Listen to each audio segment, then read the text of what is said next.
مسلم کی حدیث پاک ہے، حدیث پاک نمبر 2408، اور ذرا محبت کے ساتھ یہ حدیث پاک سنیے اور اپنا ایمان تازہ کیجئے۔ آقا علیہ السلام نے ارشاد فرمایا انا تارکم فیکم الثقلین، لوگوں میں تمہارے درمیان دو بھاری چیزیں چھوڑے جا رہا ہوں، اور وہ کون سی ہیں؟ اب آقا علیہ السلام کے الفاظ سنے، فرمایا میں دو وزنی بھاری چیزیں تمہارے درمیان چھوڑ کے جا رہا ہوں، احدہما اعظم من الاخر، وہ دو چیزیں ایسی ہیں کہ یہ اس چیز سے وزنی ہے اور یہ اس چیز سے وزنی ہے، ہیں دونوں ایک دوسرے کے مقابلے میں بڑی بھاری ہیں، وزنی ہیں، اعظم، اعلیٰ ہیں۔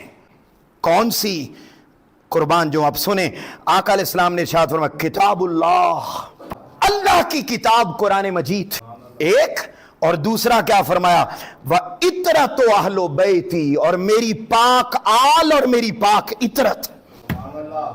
اطرت سے مراد حضور کی پاک آل، مولا کائنات مولا علی المرتضی، حسنین کریمین، اور ان کی اماں سیدہ فاطمہ الزہرا سلام اللہ علیہ۔ آپ ذرا مقام اور مرتبہ تو دیکھیے، قرآن کو ہم بڑی اہمیت دیتے ہیں، کیا کبھی ہم نے رکھا ہے اہل بیت کو اس مقام پر؟ ہمارا تو فوری ایمان خطرے میں پڑ جاتا ہے۔ اور آقا علیہ السلام کیا ارشاد فرما رہے ہیں کہ دو چیزیں چھوڑ کے جا رہا ہوں، قرآن اور اہل بیت، یہ دونوں ایک دوسرے سے اعلیٰ ہیں، دونوں ایک دوسرے سے اعظم۔ اور آقا نے آگے کیا فرمایا؟